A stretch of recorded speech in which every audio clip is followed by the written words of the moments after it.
Ce qui nous réunit aussi, c'est le recensement. Apporter le maximum d'informations aux hommes et femmes de la presse pour faire en sorte qu'ils puissent convenablement, qu'ils puissent donner la bonne information, la meilleure information et qu'ils voient comment informer la population pour adhérer au recensement, accueillir l'ensemble des personnes qui vont passer dans leur ménage pour répéter l'information sur le recensement. Le recensement va débuter, comme vous l'avez dit, le lundi 26 janvier. Ça va concerner l'ensemble du territoire et ça va durer 3 semaines. Il y a cet appel patriotique qui fait en sorte que nous tous nous mettions derrière l'État pour réussir cette opération.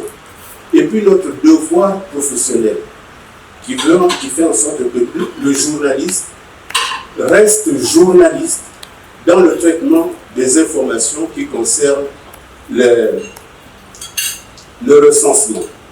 Bien entendu, comme dans toute information, dans les rédactions, on vous a dit que le rôle principal du journaliste se divise en 3: informer, éduquer et divertir. Ici, il s'agit d'informer d'abord. Informer, ce n'est pas dire je ne suis pas d'accord parce que. Informer, c'est dire ce qui se passe. Donc, dire exactement comment se prépare l'opération de recensement. Le recensement général de la population, comme vous l'avez entendu de la bouche du directeur du bureau central de recensement, l'opération statistique la plus fine, celle qui produit le maximum d'indicateurs sur un pays.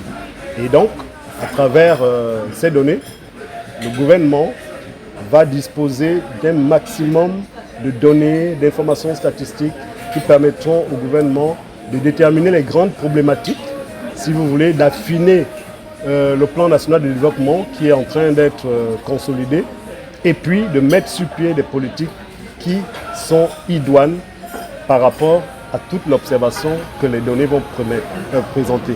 Donc, et après cela, le recensement pourra toujours servir à une évaluation de ces politiques publiques. Le recensement, il commence le lundi 26, il va s'arrêter quand? Normalement, la phase de dénombrement devrait durer 3 semaines. Et donc, au mois de mars-avril, on devrait avoir les premiers résultats du recensement général de la population. Excusez-moi, monsieur le directeur, j'ai une question. Vous avez insisté sur le fait que cette année, il y aura des données un peu plus fiables. Quelle est la particularité de ce recensement par rapport au recensement précédent? Alors, je vous ai présenté quelques innovations. La première innovation, lorsqu'on regarde le sigle, c'est RGPL 2026, disons-le comme ça. Le L, c'est logement.